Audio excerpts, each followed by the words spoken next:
Welcome to Live Action Star Wars. I'm Ralph. And I'm James. And today we're discussing R2-D2 Beneath the Dome. Listen, dude, I barely got here. Like, I got here, I opened up StreamYard, it says, it's showtime. And then you sent the thing saying I'm going to be a couple minutes late. I'm like, okay, cool. This episode might just be a little bit of I'm kind of mad. Oh, no. I'm kind of mad at myself. Oh, yes, okay. 3 weeks ago, Uh-huh. I was at the UCB theater. I was hanging out with. Look, I haven't even closed my window. We are way out of sorts today. In the street. For anyone who wasn't there, like we podcast for like an hour and 45 minutes yesterday about a fucking card game. And so today we're just kind of loopy, I think. Yeah. So I was at the UCB theater. Mm-hmm. Hanging out with Patrick Cotnoir, and we're talking about like the documentary and stuff. And I don't know why, but the subject of R2-D2 Beneath the Dome came up. Yeah. And I said, I haven't seen that since 2001. I should do that for our next. It's a good idea for our next one, and you should come on. And he said, yeah, totally. Completely forgot to invite Patrick. Sorry, Patrick. Started watching but then also I'm like, oh, whatever. It's this fucking stupid mockumentary. It's dumb and lame, and they're never funny and they're never good. I'm sitting there watching like the first part because it's in 3 parts on StarWars.com. Oh, okay. I pulled it up on YouTube, and it was all. It's from StarWars.com.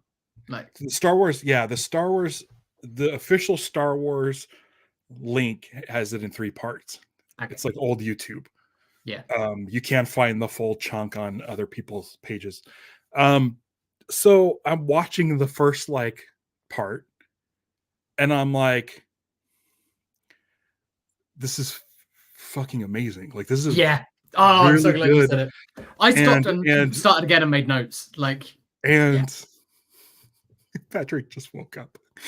So I'm in the middle of watching, and I've said, he'll be here in a second. Forgot to get back to you. He said he just woke up. He hasn't seen it. I wouldn't be too helpful. I mean, I'll just tell him. He'll come on. He'll come on if you ask him. Still open. We are enthusiastic about it. He says he hasn't seen it in a while, that he wouldn't be too helpful. He said next time. And I just said that. But it's one of those things where I'm like, I was like, God damn it. I'm sitting here watching it at like 7 a.m, and I'm like, fuck, I forgot to tell Patrick. Let me just shoot him a text and see if he's be willing to do it. I mean, we're doing the show an hour late, United States time. It's regular time in UK. So I'm like, he might come on. He used to have issues with the 7:30 start time. Loves the fact that we moved to 9, and I'm like, 10 o'clock would be more even better. He'll definitely be awake for that.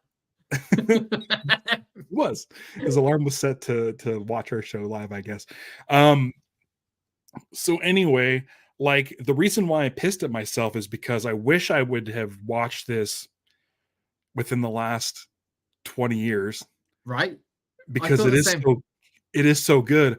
But I feel like this would be more than just like Patrick. This would be like, okay, we're gonna do this whenever Patrick and Connor's schedules are open. Yeah, that'd be great. Because like, it's so George Lucas talk show. It's so perfect for so them. That George's buddy Steve's in it. George's buddy Francis is in it. There's like, the bits are good. Like, it goes through this imaginary timeline of R2-D2 from like childhood, from childhood, but like he was born in the 50s, I'm assuming. But it goes from like his sort of brush. It's like Forrest Gump. His brush with Hollywood from like American Graffiti, when he used to hang out with his friend Richard Dreyfuss, which is where George Lucas kind of discovered him, all the way up until the shooting of episode 2. And it's like on the set of episode 1, someone realized that John Knoll created Photoshop and was like, how good are you at Photoshop? Can we get R2-D2 in a bunch of like historic pictures? He's like, yeah, that should be no problem. Cool. I have this idea. And they had everyone there because they're shooting episode 2. Like, everyone is available. But not even that. Francis Ford Coppola has nothing to do with episode 2. It's sitting there in front of Lama Su maquette. Why? I don't know.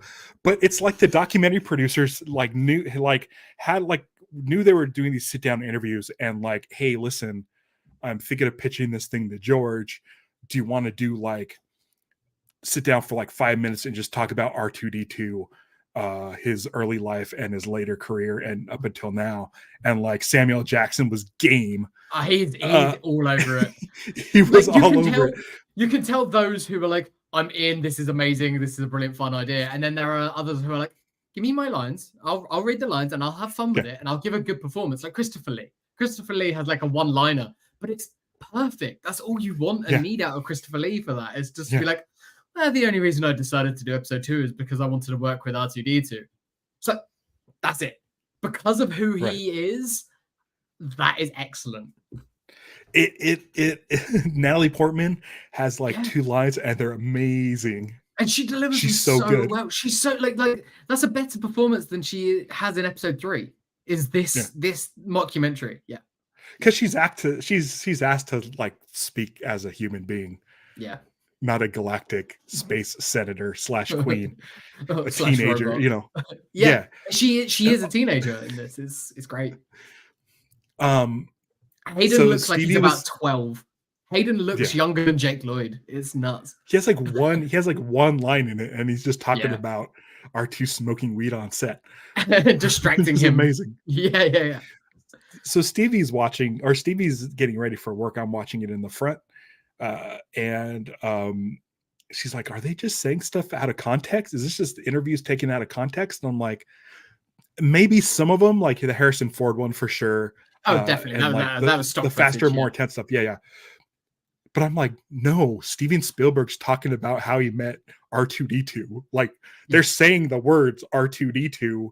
Yeah, Francis Ford Coppola is telling a story about how he envisioned R2-D2 as Michael Corleone walking through Sicily with the 2 bodyguards with the shotgun. Like, and he name drops the producer of The Godfather as like the person who was like, really wasn't into him, but how he wanted him instead of Al Pacino. It's like, this is amazing. And it's like, you always know that George and Coppola and Spielberg are like that American Zoetrope like gang of that. Yeah. Like, you know about them and their friendship, but seeing them here doing this is like, I could just picture George just giggling to himself about this whole thing.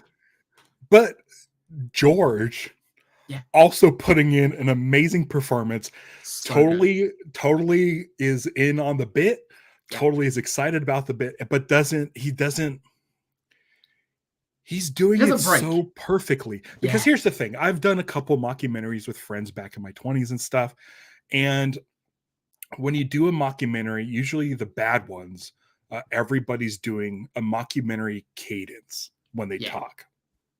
And it has this weird, you can just tell. There's right now over here in the States, there's a commercial for Geico, which is a car insurance company, and they're doing the same thing as this. It's a mockumentary about the mascot. Oh yeah, I've seen the ad. Yeah, I saw it during football season. And they all do the same mockumentary, fake documentary cadence. And I've done it before, and I see how it looks on screen. For the most part, other than the like 4 people they hired, which is the brother, the sister, the girlfriend, and maybe that's it. Maybe that's the 3 people there. Like they're the only ones that have the fake documentary cadence. Yeah.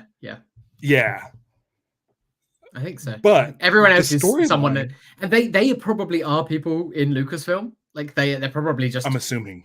Yeah. There's 100%. This is a Lucasfilm thing, because at one point, there's there's an accident that happens to R2. R2 goes to a hospital, has a near-death experience, and it puts him on the right path. But he needs to get back into shape, and so he's on a treadmill with doctors, and one of the doctors is Grant Inahara from Mythbusters, who also work for ILM.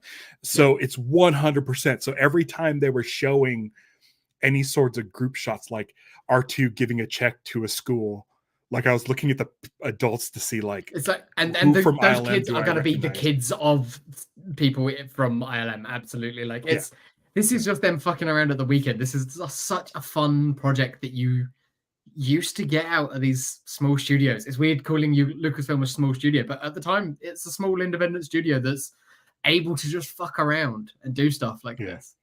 It's great. And they have access to Star Wars stuff. Yeah. They have access to a full R2-D2 that they can do whatever they need. You talking about how so many mockumentaries are just not very good anymore. Obviously, sort of the peak is This Is Spinal Tap. And it's kind of fitting that I think it was last week was the anniversary of that film. Because one of the other podcasts that I listened to was they were doing a. You mean when we were supposed to do this episode? Yeah, exactly. Like, but that wasn't a planned thing, but it lines up so nicely because this is the closest thing that Star Wars has ever done to Spinal Tap, and it's done in that same way. Whereas, like, that's obviously it's genius, it's excellent, and it sort of set off this. It didn't set it off. They already existed, but it popularized it for at least a while. Jeremy Kelly says it really does feel like this stuff, they don't get stuff like this anymore, which is true. But also, like, I feel like the way this was done, and you could tell how this was done, is brilliant, because you're not really wasting anybody's time. You're asking for an extra, I'm guarantee you, like Samuel Jackson did 5 extra minutes of his interview that he was already scheduled to do. His documentary, like I bet he's wearing the same stuff as he's wearing in the behind the scenes for episode 2. Right. Like, it's that same day. Natalie Portman the same, Ewan the same, Hayden the same. Like, it's all of these guys. Yeah, they already have this baked into the schedule, sort of thing. And then with like Richard Dreyfuss and Steven Spielberg, it looks like they're at the same sort of like maybe a hotel event or a banquet hall event, and they got cornered by someone from Lucasfilm that said, hey, can you talk a little bit about your friendship with R2-D2? Here's our story. Okay, cool. And they just ad-lib. And that's it. It's like ad-lib if you want. Here's a loose script. Here's what we're going on. Like, here's the plot of R2's life.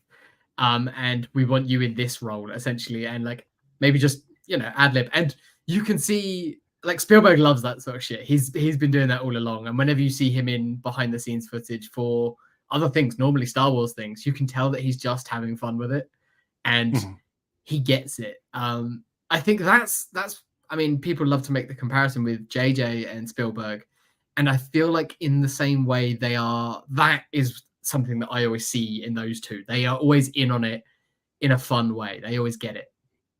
Yeah. I wish I would have saw this before we started our documentary, the one I'm working on, because I feel like if we just take a minute just to ask a weird question about something really random, cut together a special feature, put together something. Because I feel like it really isn't that hard. The hardest part of doing something like this is getting people to sit down and talk. But if it's something they're required to do for something else, now that everyone is positioned, if they're already there, then it's the big name person, like, you're just like, okay, I have 2 more questions for this. And it would be like so easy to do. So easy to do. The storyline. So what do you think of the actor? I mean, so I wrote down some of the names because they're great. Like, obviously, he's from the town of Bollocks, which is, it's just them being cheeky and British and just be like, he's R2-D2's British, canonically British now. And he's from Bollocks. Just basically like, this is all made up bollocks, like, just you're in on it, right? But like, what is his Reggie? I'm guessing, was it Reggie or Robbie Dillingham? Reggie Dillingham was Reggie, and Claudia Dillingham West, his sister. So R2-D2, like, the D is Dillingham, I guess. I think so. Yeah. Was R2-D2 Reggie Dillingham, or was it the brother Robbie? Yeah. Okay. So the brother was Robbie. It's fantastic. They never break and just be like, yeah, he was always like look different from us. It's like, no, he was a short robot guy, but of course he was family. Yeah. I feel like our audience Human watching parents. this, yeah, completely human parents. Which Stevie asked me, which she had started work by this point. She's like, wait, if he has human parents, does that mean he could have babies? I mean, yeah, we find out by And the it's end of the answered. documentary. Yeah.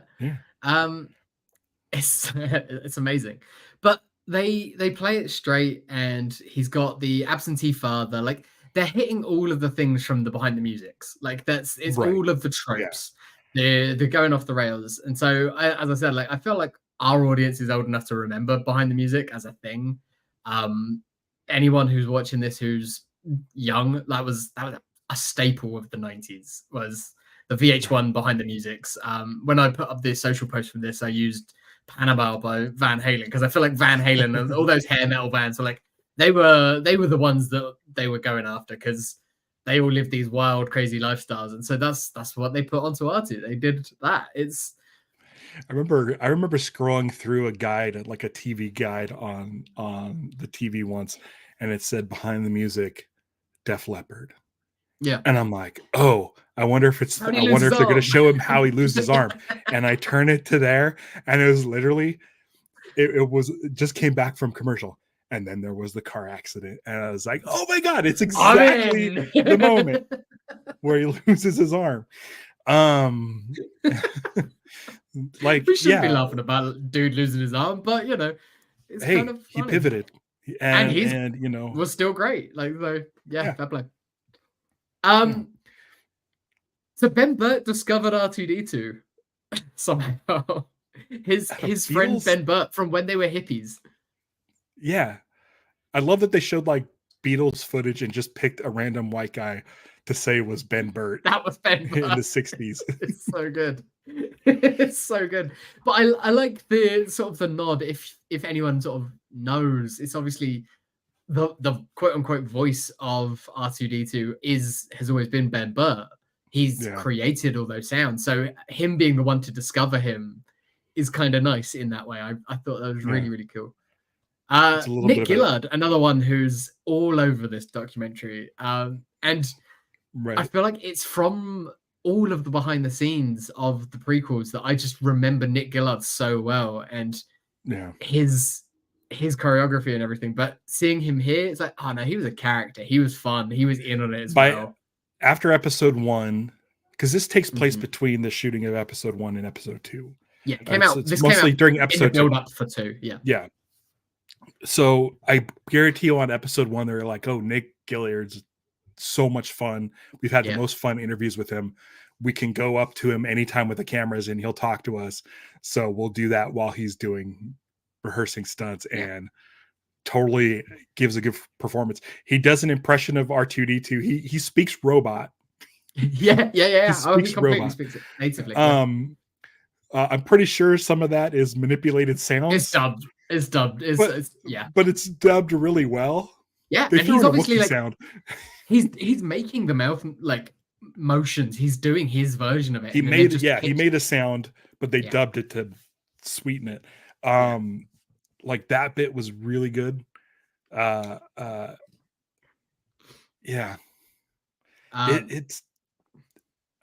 I was super surprised. I feel bad for Kenny Baker, because when you watch the making of Star Wars, the making of Star Wars from as told by C-3PO and R2-D2, we covered that, was one of our first things we covered. That documentary says that all the droids were robots. Like, no mention of Anthony Daniels. He might get a credit at the end, but it's usually R2-D2 as himself. It usually is a credit, which I'm sure, I don't know if Kenny Baker did the stuff in the suit when they were in that like Doctor Who set. Yeah, I doubt it.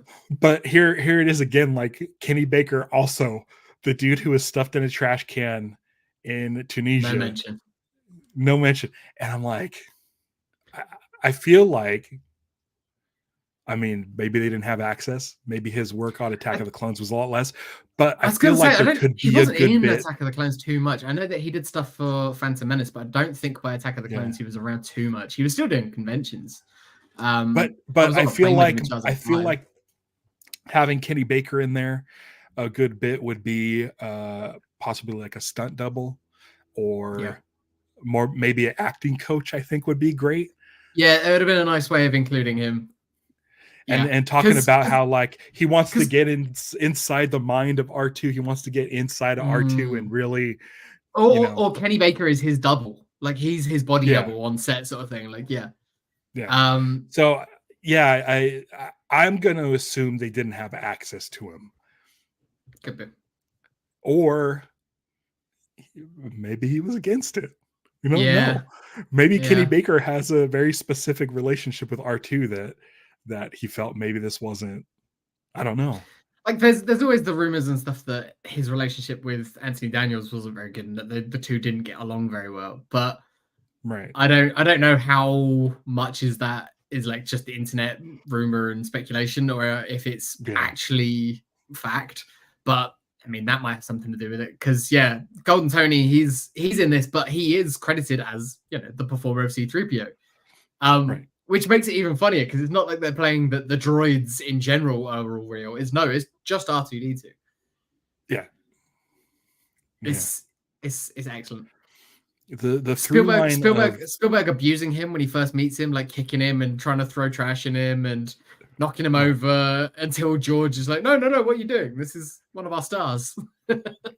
R2 putting it in George's ear that he wants to play Indiana Jones.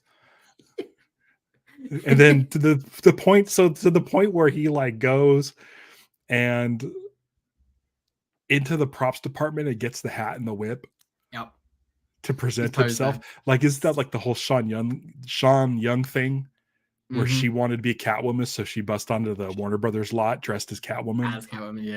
Yeah. So it was like the stuff they're pulling from is kind of funny. It's like every destructive Hollywood story in one. Well, that's it, and that's why I found Carrie Fisher's interview so funny as well, because she's saying R2-D2 and him, and she's in on the joke, but I feel like she's ad-libbing and she's just pretty much describing her life post Star Wars. Yeah. How, she went a little bit off the rails, she drank too much, she was probably on some other substances for a while, she wasn't acting as much, it was maybe a kind of a flash in the pan somewhat. Wasn't getting the roles that she really wanted afterwards. Could really do with some Vicodin. Just like she's like, oh, this is ready. She's got this ready because that is just who she was at that time. She was very like she's always had that self-deprecating humor that she's like so good at. The Carrie Fisher behind the music would be pretty much R2-D2. It would be very, very, very similar. And I feel like she kind of knew that, and she's like, "Oh, I've got this. Don't worry. I don't need a script. I can do this without thanks." Yeah, I like that. Yeah, I like the fact that after Return of the Jedi, he basically became Brian Wilson. He just went and lived by the beach, and he was just like walking around. He was just like his equivalent of just like his equivalent of just lying in bed for a few years, like Brian Wilson did. It's that whole thing. That whole thing I liked a lot because it was a post Jedi prequel like time period where there was no R2, and that I remember that in real life. Yeah, and it's the sort of time when you would get shopping mall appearances from Darth Vader, and it's like or R2-D2 in the droids. It's like that was him. Of course, that was actually him. Why wouldn't it be? Because he just wanted to make some money that weekend.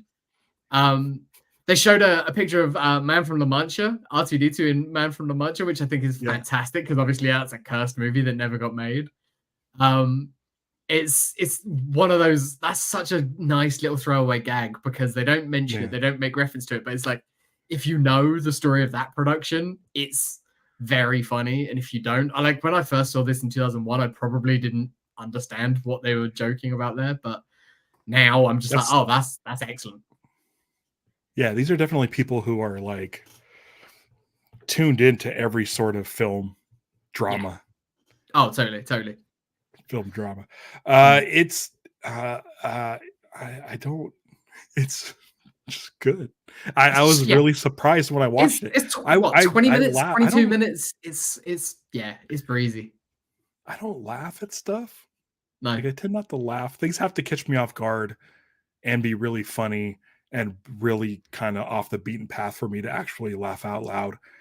I think I find things funny. It's just I don't. You really have to catch me off guard and surprise me with something, you know, weird and original. And I found myself laughing like I think 2 or 3 times during this. I out was loud, like just be like, oh my god, it's genuinely good. And considering it was made in 2001, it still feels fresh. Yeah, it holds up. I think this is a pre-Office thing, and I think if they made it now, they'd be too much like the Office style, where it's like a fly on the wall and then someone looks to the camera. It would be that sort of and that's like, hey, no knock on The Office or Parks and Rec or any of the documentary style sitcoms that we have these days, but this isn't that. This isn't trying to be that. It's doing its own thing, and it's more like, well, I mean, it's behind the music, but it's brilliant. It's brilliant. I definitely didn't appreciate it at the time. No. I don't know why. I think I guess I did. I guess I wasn't impressed that Francis Ford Coppola was in it. Yeah. Or Steven Spielberg. I guess I didn't. I just. Whereas now you see that and you're like, holy shit, that's amazing. Like, what are you doing here? Maybe that's like, what it is. Maybe as a producer of a documentary, I know how hard it is to get people to sit down in front of the camera. And when it finally does, it's like a small miracle. And Coppola in particular just always feels like a fairly reclusive guy who's like, he's not always in front of the camera. Like, Spielberg, okay, he's around. You can get him. Yeah. He's making movies all the time, especially then. But Coppola, even back then, it's like, he's not prolific in terms of like quantity. It's not like they can get him at any old junket. It's almost as if Coppola came down, or he's probably close to Skywalker Ranch, went to Skywalker Ranch to hang out with George, and the documentary crew was there. And before Coppola showed up, the guy who runs the documentary told George, he's like, hey, do you think he'd want to be in the R2 thing? He's like, we'll see. Like, and then George asked, and he was like, totally had a giggle about it. Like, yeah. Let's set him up in front of the Lama Su maquette. Yeah. Talk about it. I think when I first watched this, I was probably just trying to see all of the stuff from episode 2 that we hadn't seen. That's yet. Another thing. I would probably more like Zam West. There's like a behind the scenes shot of Zam West. So I'm like, that's cool. I'm like, oh wait, this is before the movie. There's a deleted scene. Like there's R2 serving food to Padme and Anakin, and Anakin's like lying down on a bed in that shuttle. Yeah. Like it's probably an alternate version of that scene where they're on the shuttle having dinner. Like it's there's some other stuff in there that I don't remember ever seeing. Ahmed Best is great. He's so good. He's so much fun in this. I don't know. And then Sam Jackson being all in on it as like an old buddy of R2's and crediting R2-D2 for like giving him his break and discovering him. It's so much fun. Yeah. Jeremy Kelly says, I think George was super into this. I think so too. I do. It feels like it's a good idea that he would just be there. Yeah. Because it works with Behind the Music, because Behind the Music would have bands that were like, 30 years old. Yeah. It was like in the late 90s, and they had, talked about groups from the 70s and stuff. So it made like it was the funniest character to do. Yeah. Because he is just a bleeping from the beginning. But yeah. Like he's it's a bizarre you can assign whatever characteristics. No, not at all. Because you can assign whatever sort of characteristics you need to him. Like the fact that he's a diva who, once he got in shape and he was back on set and everything, he was there like giving lines and giving notes to George and just be like, oh no, I've got this. I don't need to read the script. I don't need to rehearse. Yeah. And I feel like some people like hate 3PO. Some people hate other characters, but I think everybody loves R2. And I think no matter what story you tell, we'll be rooting for him anyway, no matter how dark it gets, like him womanizing womanizing is so bizarre. Yeah, I made it the thumbnail for this because I thought it was just so insane. it's funny. But it's cool that he has a very forgiving girlfriend. Yeah, Who understands his problems, understood, and she's that rock and roll girlfriend, isn't she? She's like, yeah, he's got girlfriends, but I'm his only girlfriend. And then they do a make good at the end where it's like, oh no, he sorted himself out, he came back, and they're all happy, and she's pregnant, and yeah, I'd love to see a sequel trilogy version of this at the end, maybe of Rise of Skywalker, where it's like where he is now, and try and get some of these people back. That would be excellent. When did Rise of Skywalker come out? 2019? 19, yeah. Christmas 19. No. Yeah, Christmas 19. Yeah, it's the last film that I saw before everything locked down. So R2's kid would be like 18.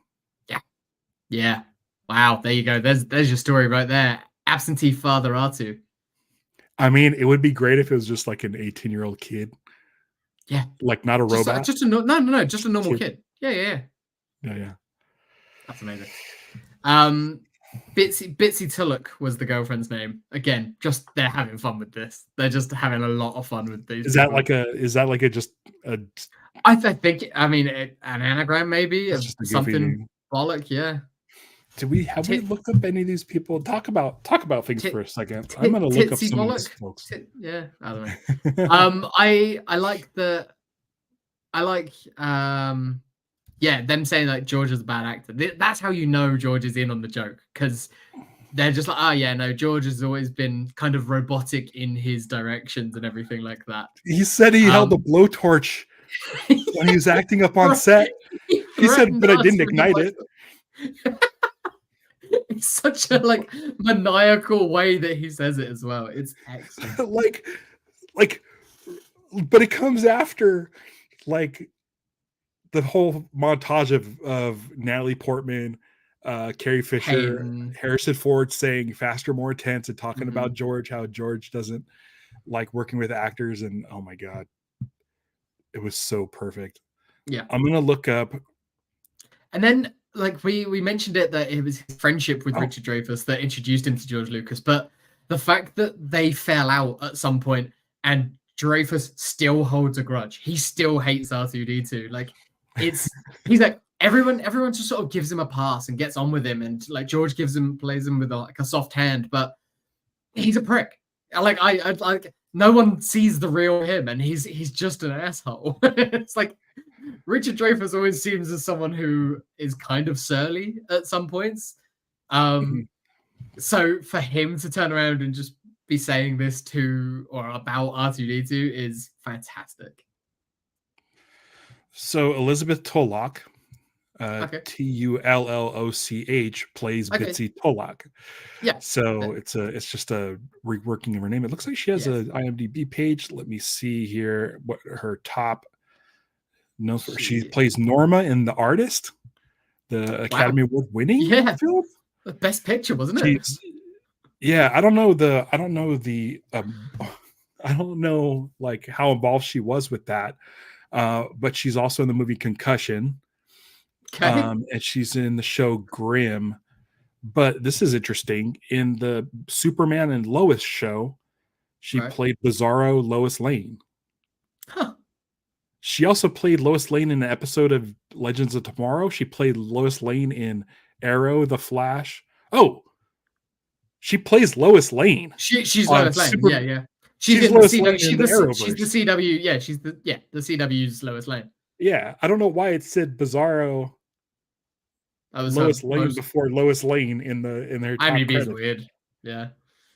So she went on to do stuff. Yeah. Did she come from Lucasfilm? Was that early in her career? I don't know. She was in just a working actress. She was on the show Grimm, as Juliet Silverton as Eve in 119 episodes. So a main character then.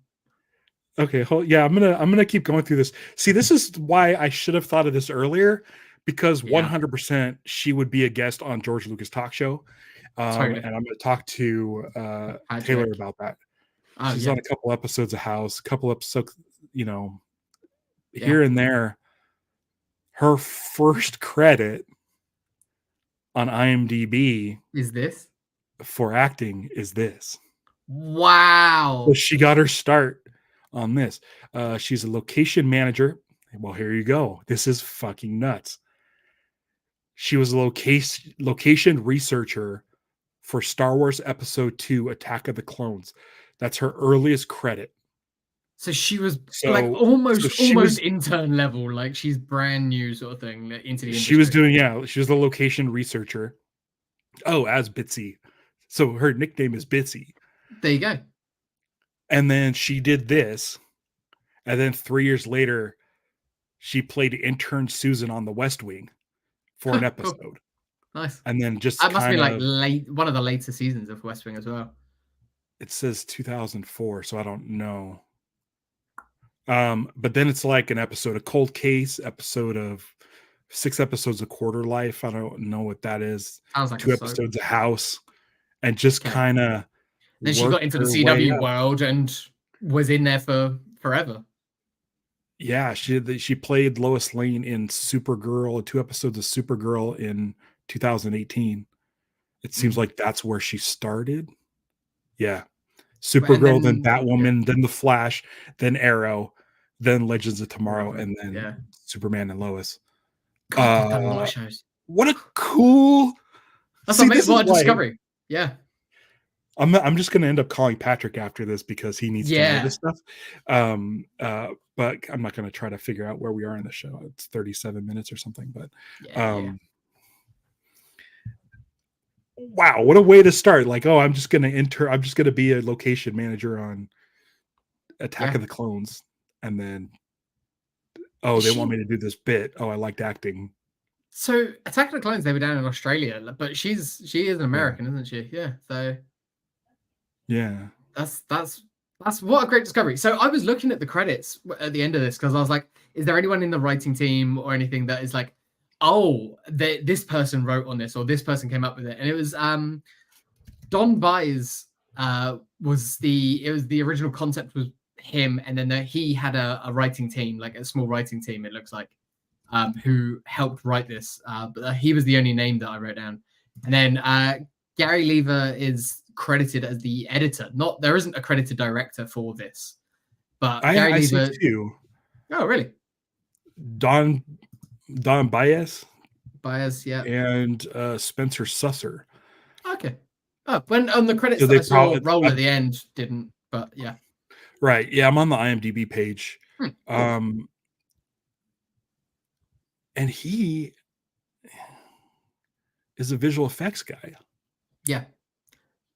Model miniature maker. So he was just, but he wasn't. He was just in the shop. Stuff. He was just in the shop. He had a fun idea. He had a fun idea, and then got some other people to write with him on that. He is the R2-D2 operator for Episode 3 and the droid unit supervisor. There you go. And his work on Episode 2 included droid unit supervisor, R2-D2 operator. So he came up with the idea. Yeah. And he had all the access to do whatever he wanted with that model, sort of thing. And then the Spencer Susser, who's credited as the other director. Let me just see what I have a feeling he's a behind the scenes dude. Look up Gary Lever as well. Let's see. I don't see him doing any editing. R2-D2 director special sequences.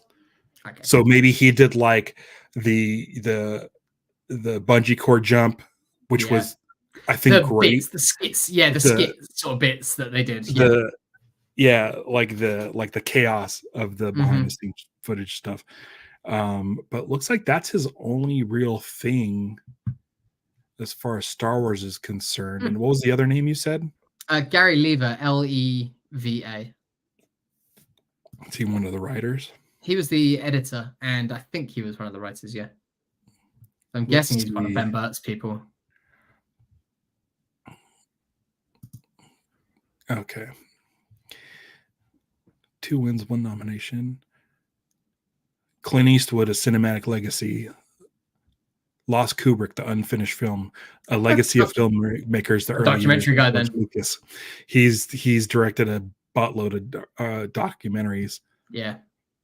Godzilla vs. Kong, The Rise of Mechagodzilla. Godzilla vs. Kong, Kong Leaves Home. That's his director credits. He has 66 editor credits, which includes all of those same things. Yeah. This is actually very interesting to my personal stuff. I was gonna say, yeah, these are the state of the art, the previs of episode 2. He's the editor of that as well. So he did a lot of Star Wars in the early goings until like 2004. It's like just before episode 3 then. So probably a lot of He edited Inside Octopussy, which the inside James Bond stuff is some of my favorite things. Nice. Yeah. It's another Bond connection. Like we've got a Superman connection, we've got a Bond connection. Like it's still happening. And then Bob Hesse did the narration and everything. But I feel like he's one of these narration guys. It's a name that I recognized, and it's definitely a voice that I've heard before doing this sort of documentary. So it wouldn't surprise me if they just reached out and got one of the guys who does that sort of thing. I loved the fact that they got some of the ILM guys to come in and talk about the fact that when he was being such a diva, they sort of floated the idea of just doing a digital replacement R2-D2 because they don't really need him, and how it might have ended up being better because this is right around that time that they were starting to do digital replacements, and there is a digital R2 in episode 2. So the mayor that's giving out the key to the city is Steve Sansweet from Rancho Obi-Wan. I'm looking at the credits of this, and it's just full of like ILM people. Yeah. Oh man, so much fun. It is. This is great. These are the sort of behind the scenes features and like fun special features that you don't get at all anymore. You don't get them on releases, even if you get a physical release. Like Obi-Wan and Andor have just been announced as getting physical releases, which is great. And for people that collect physical media, more power to you. If you have the money and the space for it, great. I'm happy for you. I don't. But I'm glad that they exist, because with people like Warner Brothers Digital just killing movies and entire companies like Rooster Teeth, rest in peace, like that digital content goes away unless it's preserved somewhere. I meant to mention it yesterday. I meant to mention it yesterday just before we get back to it. I've got friends who work at Rooster Teeth. We've had Jacob Fullerton on the show a few times and will continue to, and just want to sort of say how much we are sad for the loss of all of those guys' jobs. Like 150 people lost their jobs there. For the price of running that company is about the price of an HBO pilot, for a year. Yeah. And it's like, it's crazy. Yeah. Stevie was watching or looking at something on Raul Coley's Instagram feed, and she was saying, "Oh, she was describing the video, or she just said what the comment was on the video, because she's like, oh, look what he's doing. I forget what he was doing. Oh, he's like, oh, building Gundams parting my friends, but in real life building Gundams with Jacob Fullerton. I'm like, oh, Jacob. Yeah. And Jacob's our buddy. And she clicked on, she's like, oh yeah. She's like, I know. She just didn't remember him by name. Yeah. But it was I was like, oh man, yeah, I forgot Jacob's buddies with Raul Coley and Rahul, the stuff that James he did with Funhouse. Yeah, the stuff that he did with Funhouse, which is like the LA branch of Rooster Teeth. Rooster Teeth? Yeah, it was their LA branch, essentially. So all those guys are gone. Oh boy. Oh boy. Someone who's not gone though. Oh boy. He's here. Have we got some news for you? Listen, okay. Okay, I wish I would have watched this sooner. I would have invited you and Connor on because Yeah. after watching it 100%, this is a George Lucas talk show. Like his buddy Steve and his buddy Francis are in it. Yeah, it's doing amazing. an amazing So bit. good. But so we just learned Bitsy was it Tolak, who plays R2-D2's girlfriend and mother of Yeah. R2's son. So she was just an ILM location manager. Yeah. On Attack of the Clones. Yeah. Did this bit, which was clearly done while they were making episode 2. Yeah. It was like a side project for a documentary. Mm-hmm. She ends up. That's the only movie she. Do you know all this? Yes. Have you looked her up? You looked her up. Has she been a guest on George Lucas talk show? She has not. She absolutely should. She absolutely should. She's Lois Lane on the CW, like across like 6 shows. It's crazy. I'm like, as I was like logging onto this, I was like, oh yeah, the girlfriend. I got to talk to them about the girlfriend. And then you came on and you said that as soon as I came on. So it's great. It was I looked at it while watching or while doing the show. It feels like I really wish that I had, because I hadn't seen this since 2001, and I didn't give a shit because mockumentaries are pretty much always stupid. Yeah. And I was talking unless to they're James done really well, they are just But James, I saw Ralph a few weeks ago, and he said you guys were doing this, and I was like, it's good. Like I was like, it's been good. So long since I've watched it, and it's brilliant. We had Don Bees on Lucas twice, who directed this, and like this was like his pet project, and we talked about it a lot. So there's a lot of content. I mean, if you ever do manage to get Bitsy on, like this should be all you talk about. Like absolutely the Lois Lane stuff, whatever. This is her star turn. She had sex with R2-D2, the character. How does that even work? I don't know. I mean, I've seen his scomp link, hook up into a computer. I know how. I mean, he was lifting weights with it as well. Like the dude can bench. The phrase "scomp link" is so much grosser when you say it like that, Ralph.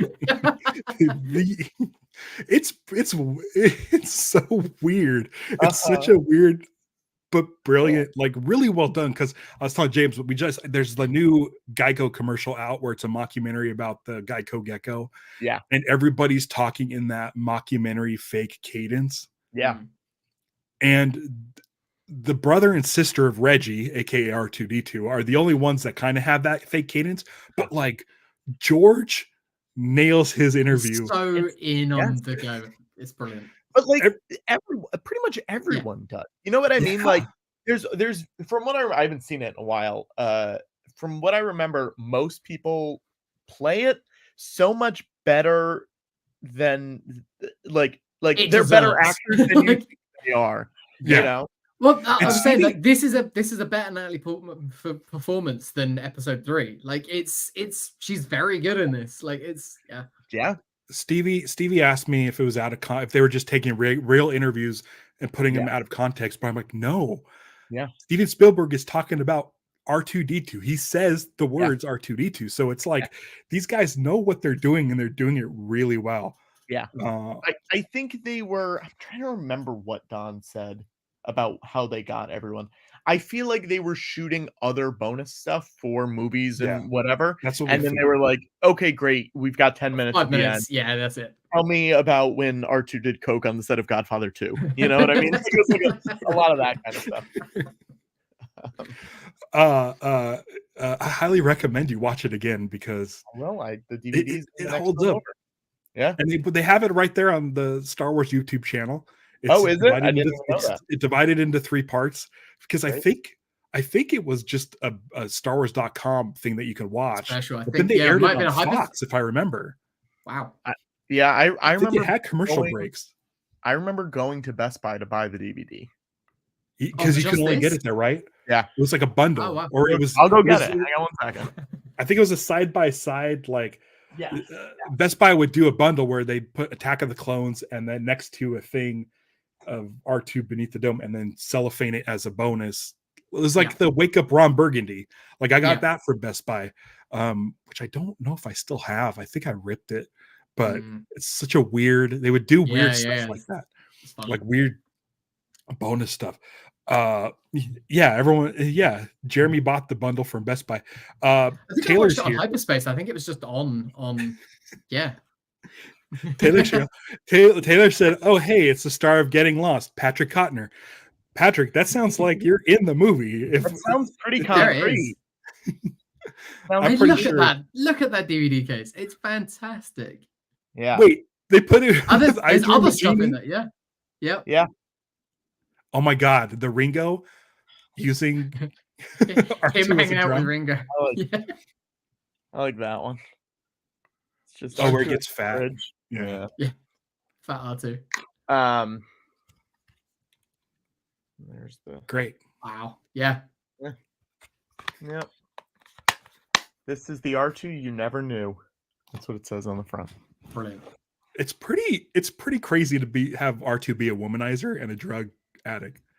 This whole thing is crazy, Ralph. Everything about this is crazy. This doesn't get made with Disney-owned Lucasfilm at all. Like, the fact that George is so on board with it makes me love it even more. Yeah, I mean, it shows you like, hey, listen, nerds. Yeah, Star Wars doesn't have to be that precious. We can have fun. That is something that I miss with modern Star Wars. I don't want to say Disney Star Wars because then it opens up a whole nother can of worms of people being angry about it. But like they don't really have fun with themselves unless they're Legos or unless they're something else. And I miss the silly dumb shit like this. And like, there's so many things.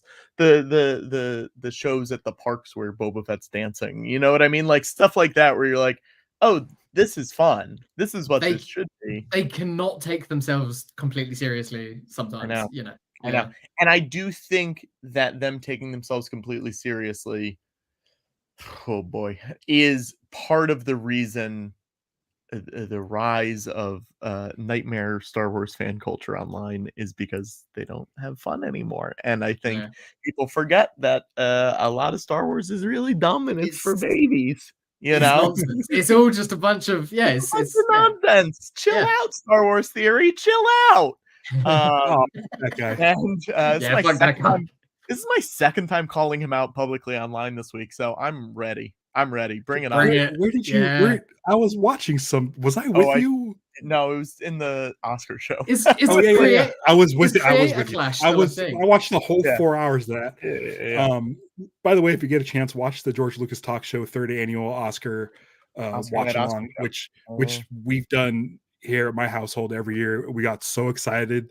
Stevie set up her laptop. Is now following Friend Zone on Twitch.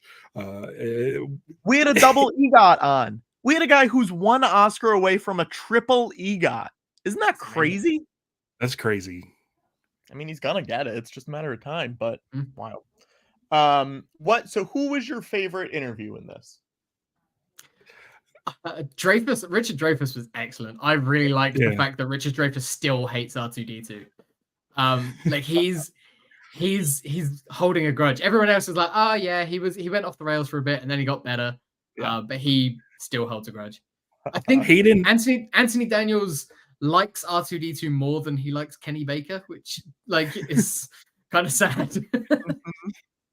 I like Hayden Christensen has like maybe 3 seconds of screen time in his interview where he's just like R2-D2.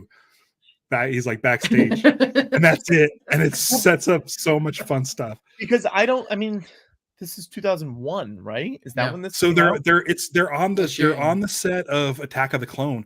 There's behind the scenes stuff from Attack of the Clones that hadn't been shown before. So you get to see like Zam Wessel. There's a deleted scene where on the starship where they're going back to Naboo as as peasants. And Anakin's like laying in a bed that's in the wall. And R2's bringing them their food there. It's like an alternate cut or something, an alternate scene. So it aired on Fox in November 2001, but then the DVD didn't come out until December 2002. Wow. That's a long wait. With Attack of the Clones. For all those big R2-D2 beneath the dome heads, they had to wait a whole year to see it again. I'm sure it was on StarWars.com. I was going to say, I'm pretty sure I saw it on this big Hyperspace. It was a player. And it took 12 hours to watch it. Yeah. Mm-hmm. I think Now, that's are there how I bonus saw it. features on that DVD? Yeah, can't be. Ralph, there are. There's the complete 3-part mockumentary. Okay. There's an anamorphic widescreen, and Oh, there's audio English stereo. Ooh, You great. know, all those features that you want on DVD. for a 22-minute mockumentary. What if I was like, oh yeah, there's an uncut 87-minute version. Back in '97, so the first Release the DVD I Vice got cut. in '97, Yeah. the first DVD I got in '97 was Tomorrow Never Dies, and it was packed full of stuff. It had like 3 commentaries, isolated score, scene. It did the dual screen. It did everything. And I'm like, wow. Do you remember DVD like is the great. Mallrats one where like there's just alternate camera Everything. angles of the visual commentary Yeah. and everything? Like it's nuts. So What a we would golden go. era. So Ben from the Darmalars, and Ryan, we would go DVD shopping, and Ben would look on the back and would say, and Ben would go, "Ooh, special features such as the disc is round. You can see a reflection in it," and it was just like this stupidest shit. But that's those kind of special features crack me up. Yeah, where it's like, yeah. Well, that's great. Yeah. Anamorphic, huh? Anamorphic. That's kind of impressive for a stupid bit. for a 25-minute bit. But I people think making it are all like the tech people. Like they're just going to be like, well, fuck it. It doesn't like cost us anything extra to do this. Like, let's just do it. I also think that should be the tagline for this: is it's pretty impressive for a stupid bit. That's the box quote. It should be right there. Yeah, like, not even a quote, like, not attributed to anyone, just like period. It just like, is. Here it is. Yeah. Yeah, I was really, really surprised by it. I thought nothing of it until today at 8 a.m. when I finished it, and I was like, wow. Yeah. Yeah. So it's good stuff. It's gonna be something that I recommend to people to go back and find. Like it's out there, and if you have seen it, it's probably been a while since you've seen it, and if not, just you're in for a treat. I'm assuming for me personally, I'd waited 17 years to see new Star Wars, and we're back right in the middle. We're smack dab in the middle of George's making new movies. I get to go to the movies and see Star Wars. Star Wars is back, and then I was probably like, I don't need dumb stuff. I want the movies. You want everything to be serious. You don't want anyone to make jokes about Star Wars. It's not even that. Like I was anti-EU. I was all about Star Wars movies. Oh, so you were you didn't like you it. You didn't like episode 1 either. So like you weren't in like, you were excited for new Star Wars, but you weren't really like hyped for it. Look who showed up. Oh wow. Oh no. Oh no, there he is. He's a nightmare. Wait, R2 is the director of Getting Lost? Yeah, his name's Taylor. Wow. This is middle name. His middle name. Reggie, what was it? Dillingham? Reggie. Yeah, something like that. I threw my notes away. do his panels open or no? Am I asking? Some do. Wow. It's the one that makes babies open. Oh, there it is. His scud cord. Oh, no, that's his lifting. Scoplink. Scoplink.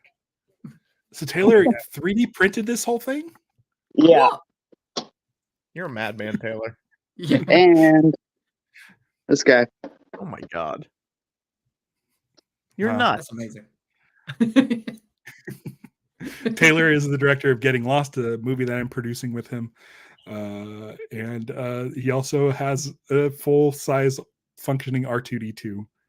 Semi-functioning. That he built. And too much time on his hands. Are you gonna make it so it works? Are you gonna make it fully functioning? Yeah, that's the plan. It took a year to get this far. Can someone get inside? Can you take the head off? Can he make it in there? Yeah, we can check. Okay. Oh my gosh, you should get a bust of Kenny Baker to stick in there. Taylor, you got to make that a little refrigerator or something, a little cooler. Sounds good. Okay, great. I don't think you could get any cooler. I don't have a soundboard. I regret not having a soundboard. Very cool. For a rim shot. I think Taylor. I think Jeremy Kelly just had the best typo ever. I think R2-D2 might autocorrect artwork, which is excellent. Artwork is here. Now, I don't. I feel like I wouldn't be responsible if I asked James if he's okay right now, still recording the show. Don't you have a match to go to? I'm gonna take off in a second, but I'm just having too much fun. I'm all right. I can show up late. My favorite thing about the show is sometimes James just leaves midway through. I feel like I mean, it's a big deal. Sometimes Patrick just shows up midway through. Hey, I'm not saying this is midway through. What if we're only a quarter of the way through? Normally, Oh no! James is playing Star Wars Unlimited, a card game, at a public tournament.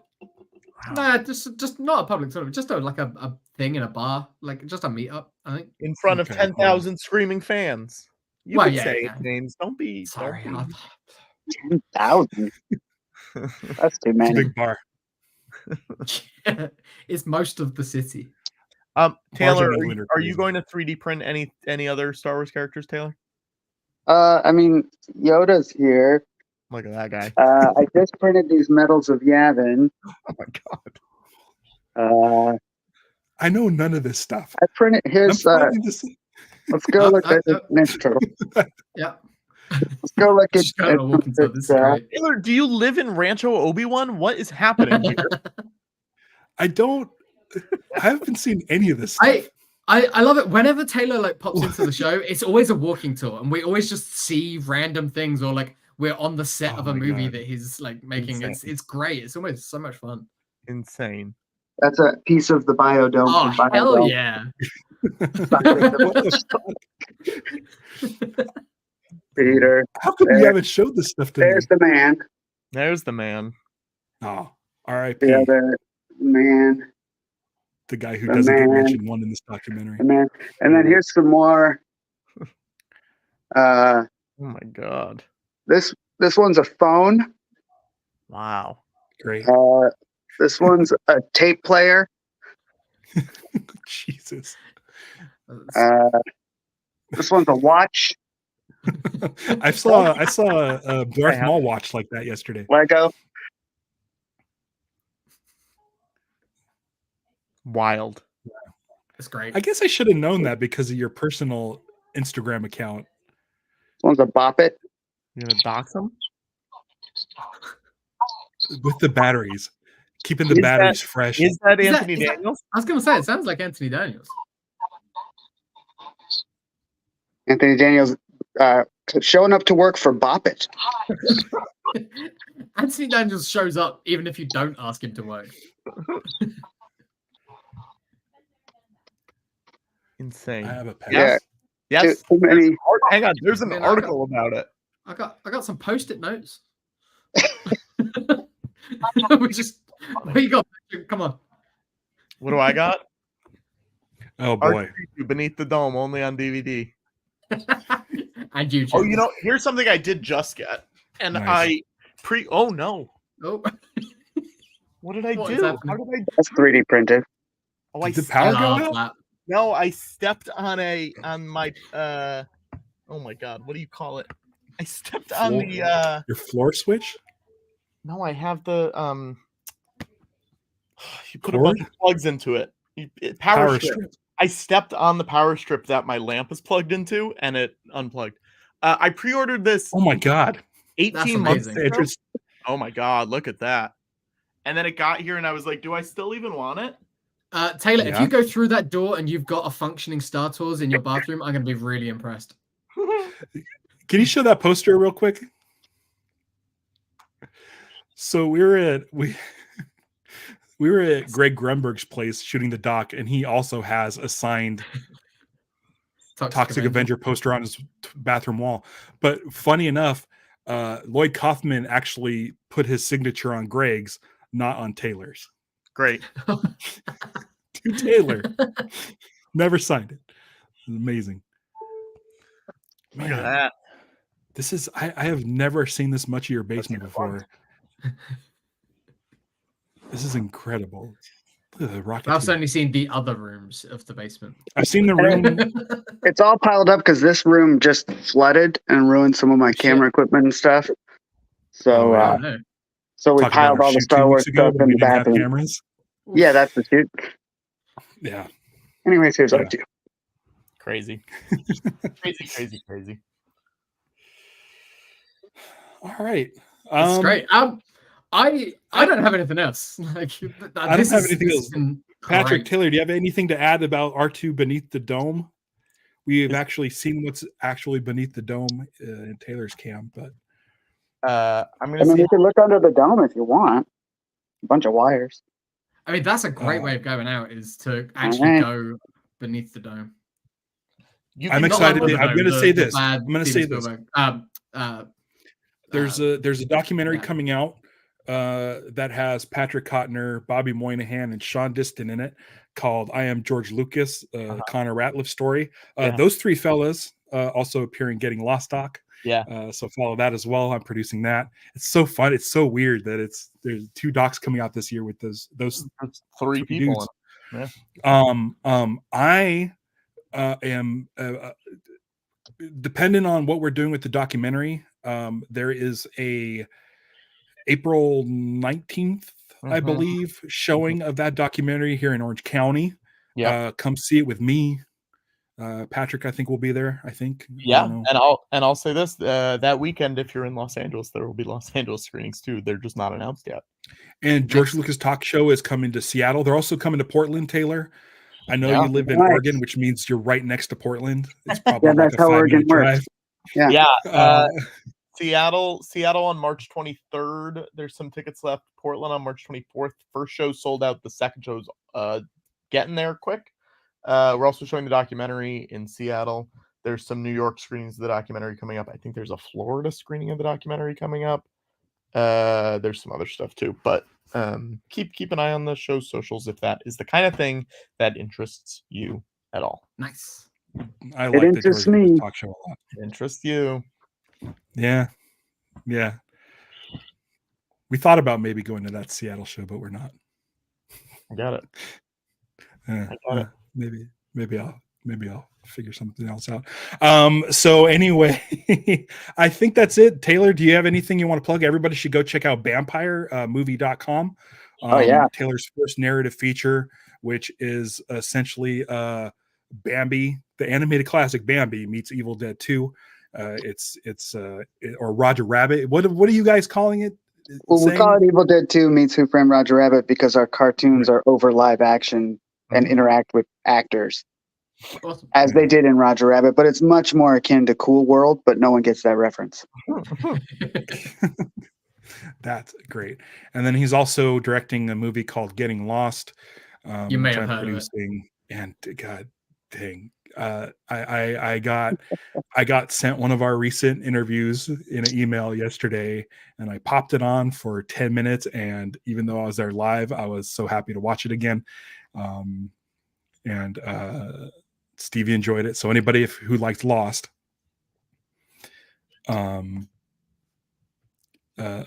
check out Getting Lost. Yeah. I mean, if you like Lost and you're not like tuned into Getting Lost, like at this point, and if you're not into Lost, we talked to an X-Wing pilot, and we talked to the composer of Rogue One. Yeah. Are there any more Star Wars connections? I don't know. Not yet. Yeah, not yet. There might be coming soon. There might be some coming soon. Definitely. But that's where you should go. That's where you should go. Dom, you should go follow the socials.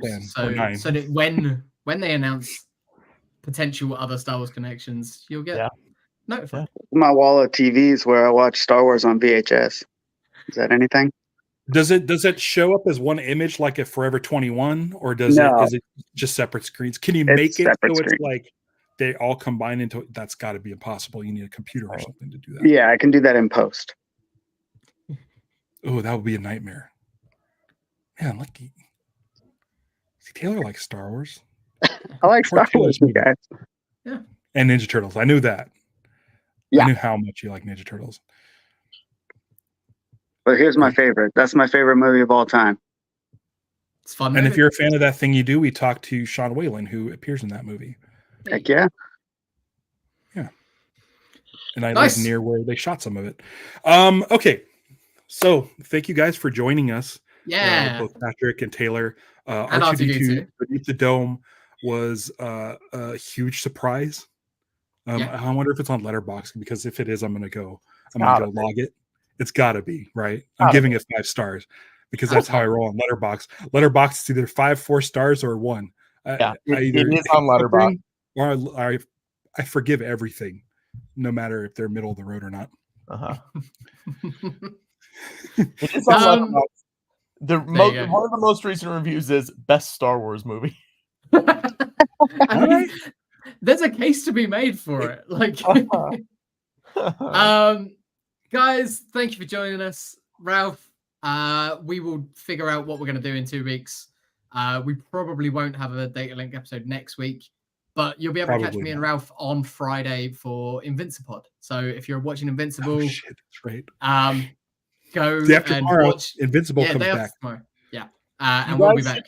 You guys should talk about the extended pod race sequence where they talk about how that guy's wife and kids just got out of the hospital. Because she they Quadraneros? No. The guy who dies in the cave. And then he gets hit by. Yeah, you should talk about that scene. Yeah.